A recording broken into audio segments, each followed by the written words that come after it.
હવે આગળ વાત કરીએ તો છોટાઉદેપુરના નસવાડી ખાતે નલિયાબારી ફળિયાની સગર્ભા સ્ત્રીને રાત્રે દુખાવો થતા તેને જોડીમાં નાખીને કાચા રસ્તા મારફતે 108 સુધી લઈ જવામાં આવી હતી। 1 કિલોમીટર ચાલ્યા બાદ ખાનગી વાહનમાં સગર્ભાને 108માં મૂકવામાં આવી હતી।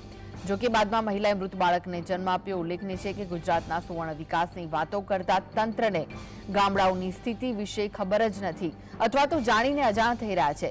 જો સરકાર અથવા તો તંત્ર દ્વારા અહીં રસ્તો બનાવવામાં આવ્યો હોત તો મહિલાનું બાળક દુનિયાને જોઈ શક્યું હોત।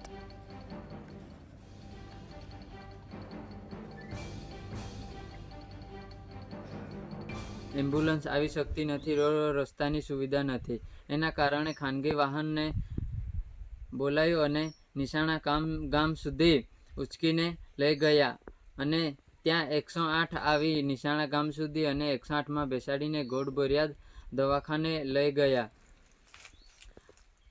પછી બાળકનો જન્મ તો થયો પણ મૃતદેહમાં થયો, કારણ કે રોડ રસ્તાની સુવિધા ન હોવાથી સમયસર સારવાર મળી શકી નહીં। તો ગઢબોરિયાદ CHC સેન્ટરમાં સગર્ભાને મૃત બાળકનો જન્મ થયો। તેને જોડીમાં નાખીને લઈ જવામાં આવી। 1 કિલોમીટર સુધી ચાલતા ગયા અને ત્યાંથી પછી ખાનગી વાહનમાં 108 સુધી પહોંચાડવામાં આવી। કાચા રસ્તાના કારણે ગ્રામજનોએ રોષ વ્યક્ત કર્યો છે। છોટાઉદેપુરમાં ફરી સગર્ભાને જોડીમાં લઈ જવાની ફરજ પડી।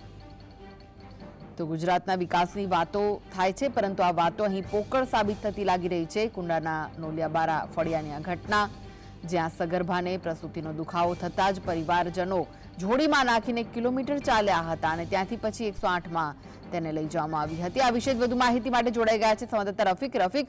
વિકાસની વાતો અહીં પોકળ સાબિત થતી જોવા મળી રહી છે, શું વિગત છે? જી જણાવી દઉં, છોટાઉદેપુર જિલ્લાના કુંડા ગામનું નલિયાબારી ફળિયા છે, ત્યાં 30 જેટલા મકાન આવેલા છે।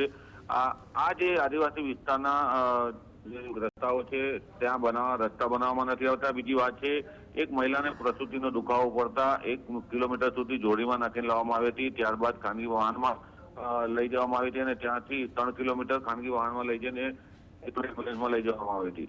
આ સમય દરમિયાન પ્રસૂતિવાળી મહિલાને દુખાવો વધુ પડતા બાળક જે દવાખાનામાં પહોંચ્યા બાદ મૃત જન્મ આદિવાસી વિસ્તારના લોકો